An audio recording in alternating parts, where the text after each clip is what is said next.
Welcome to the English Conversation Hub, the podcast where we help you sound more natural, more confident, and, well, more like a native speaker. I'm Ava. And I'm Oliver. And today we are tackling a phrase that I think we're all guilty of using. Oh, definitely. It's the ultimate conversation killer. It really is. We're talking about the phrase, I'm fine.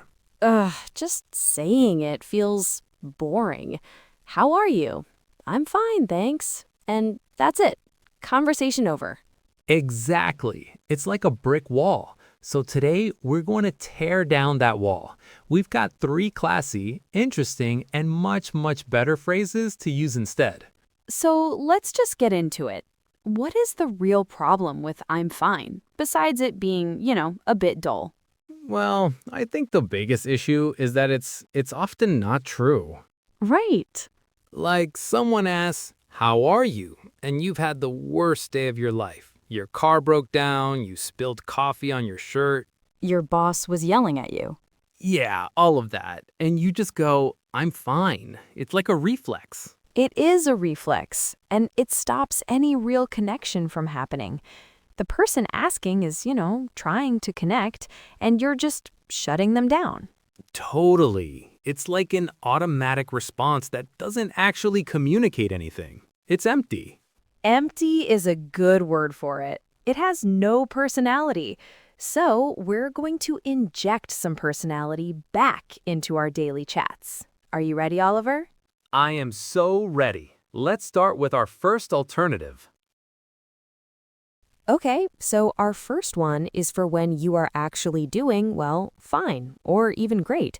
But instead of the boring old phrase, you say something positive and engaging. The simplest one is, I'm doing well, thanks. How about you? Yes, I love this one. It's so simple, but it does so much more work than I'm fine. Mm-hmm. First, doing well just sounds more active, more positive. And second, and this is the most important part, you immediately turn the question back to them. Exactly. How about you? It shows you're interested in them too. It makes it a two-way street. Right. It's not just a response, it's an invitation to continue the conversation.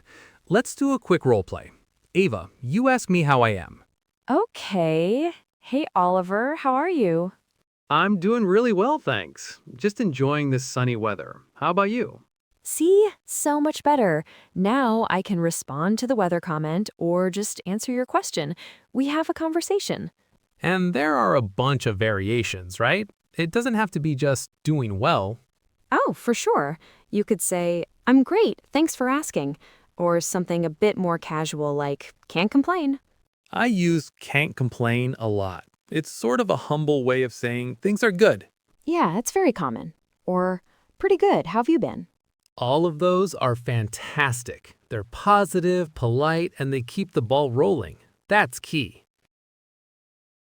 Okay, but what about those times when we actually aren't fine? The times when saying, I'm doing well would feel like a total lie. Right, because that happens to all of us. And that's where our second classy phrase comes in. It's for when you're feeling so-so. And that phrase is something along the lines of, I've been better, but I'm hanging in there. Ooh, that's a good one. It's honest without being, a huge downer. Exactly. You're not unloading all your problems on someone who just asked a casual question. No, definitely not. But you are being authentic, and it gives the other person a choice. They can either say something supportive, like, oh, sorry to hear that, or they can just move on. It invites empathy, I think. It lets people in just a little bit. I use one like, it's been a long week, but I'm looking forward to the weekend. That's perfect. It acknowledges that things aren't perfect, but it ends on a positive or forward-looking note. Right, you're not just complaining. Other variations could be, a little under the weather, actually, if you're feeling sick. Yeah, or to be honest, I'm a bit swamped at work, but it's manageable. Swamped, great vocabulary word. It just means super busy. Totally. So the key here is be gently honest. You don't have to pretend everything is amazing when it's not. It's more human to admit you're just hanging in there sometimes. I couldn't agree more. It makes you so much more relatable. Okay, so we've covered the good days and the not so good days. Our third and final alternative is my absolute favorite. It's the most powerful one for building real connections. The big one. The big one. And the idea is simple. Instead of a generic answer, you give a specific, brief update about your life. So you're actually answering the question, how are you, with what you're, actually doing or feeling. Precisely. So if someone asks how you are, you could say something like, I'm doing great. I just started taking a pottery class and I'm loving it. Wow, okay. That immediately gives me the asker so much to work with. I can ask about the pottery class, what you've made, if it's difficult. Yes, you've just opened 3 or 4 different doors for the conversation to walk through. Instead of the one brick wall of I'm fine. The brick wall, exactly. Or it could be something more simple, like, I'm pretty good, just getting excited for my trip next month. Perfect. Or even if you're a bit tired.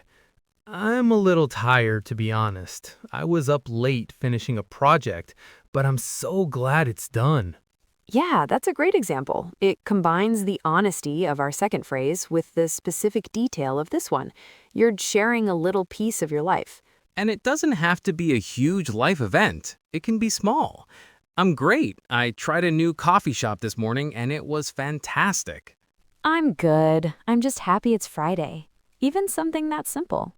It's just about sharing a tiny specific snapshot. It's the ultimate way to turn a boring pleasantry into a genuine moment of connection. It really is. It takes a little more effort than just saying, I'm fine, but the payoff is a much better, much more interesting conversation. You know, Oliver, there's actually a fourth category we haven't touched on yet.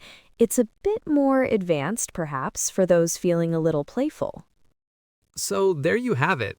3 classy, effective, and much more interesting alternatives to I'm fine.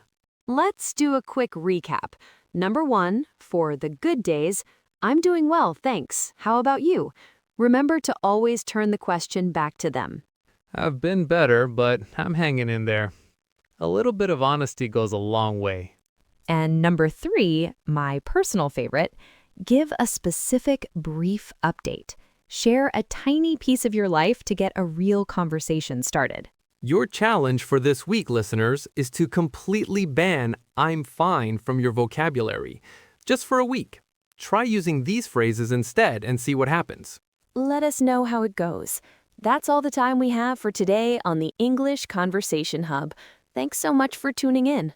Don't forget to subscribe so you never miss an episode. And if you have a moment, a review on your favorite podcast app would mean the world to us. Until next time, keep the conversation flowing.